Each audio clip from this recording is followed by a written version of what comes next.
How to set up Stripe business account. Go to Stripe website and click Start Now or Sign Up. Enter your email address, full name and password. Confirm your email through the verification link sent by Stripe. After signing up, Stripe will ask for the following business details like business name, business type, website URL, etc. Stripe will need a bank account to deposit your payouts. Enter your bank account details such as routing number, account number.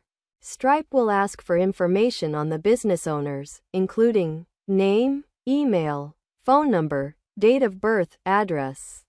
Depending on your country, you may need to provide additional verification. If you are using e-commerce platforms like Shopify, WooCommerce, or custom-built websites, you'll need to integrate Stripe using plugins or API. Once you complete all the required information, activate your account. After activation, you'll be ready to accept live payments. After these steps, your Stripe account will be fully set up to start accepting payments. Thanks for watching.